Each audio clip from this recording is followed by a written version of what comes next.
sunog ni Lindol ang tunay na perwisyo para sa mga Pilipino, lalo na noong araw. Alam nyo kung ano? Bagyo.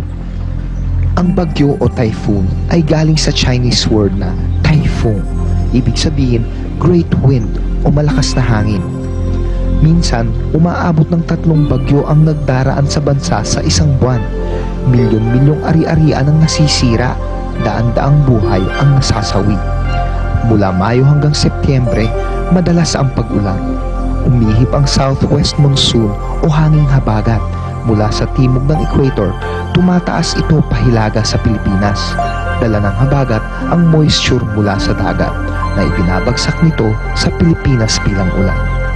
Mula Nobyembre hanggang Marso, umiihip naman ang northwest monsoon o hanging amihan. Nagdadala ito ng ulan sa northern Mindanao. Sa mga Filipinong mapamahiin, tagapagdala ng sakit ang hangin. Nahipa ng hangin ang tawag sa may Bell's palsy. Naniniwala ang mga tagbanwa ayon sa anthropologist na si Robert Fox na mas matindi kung dumapo ang sakit kapag umiihip ang amihan mula Nobyembre hanggang Enero.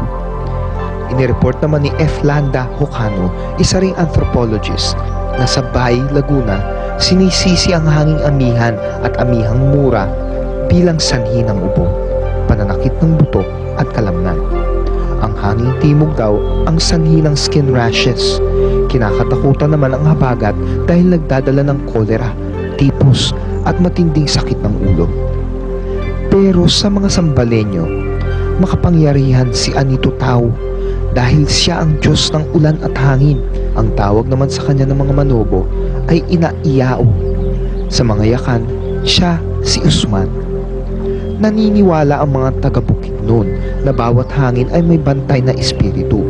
Kontrolado ni Dumalambong ang north wind, si Magbaya sa westerly, si Ognaling sa southerly, at si Tagalaumbong sa hanging pasilangan. Noong araw, parehong maraming pinaluha at tinurog na puso ang pabling na si Habagat at mapaglarong si Amihan.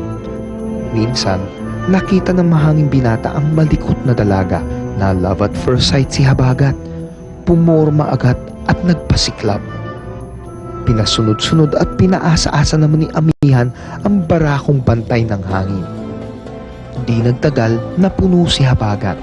Naging suktulan ang galit niya nang malamang pinaglalaruan lang pala siya ng mapanuksong dalaga. Kinantihan ni Habagat si Amihan. Hinanap niya ang dalaga kung saan-saan. Lahat ng lugar na pinaghihinalaan niyang pinagtataguan ni Amihan ay ipinawasak niya sa mga kamping bagyo. Maraming lupain ang nasira, maraming tao ang namatay, pero nasukol din ni Habagat si Amihan. Nanlaban si Amihan ng bato ng kidlat, nagpukol ng kulog, ng hampas ng susong-susong ulan. Pero walang nagawa si Amihan sa lakas ng ngit-ngit ni Habagat. Ipinilit niya ang sarili sa dalagang anak ng Diyos ng hangin. Akala ni Habagat, mapipilit niyang tanggapin siya ni Amihan. Pero lalo lang siyang isinumpa ng dalaga. Parehong bigo at nagdurusa, kapwa nawalan ng bait sina Habagat at Amihan. Hanggang sa kasulukuyan, ang panapanahong nilang pagtangis at pagsisisi ay naghahatid ng bagyo, baha at sakit.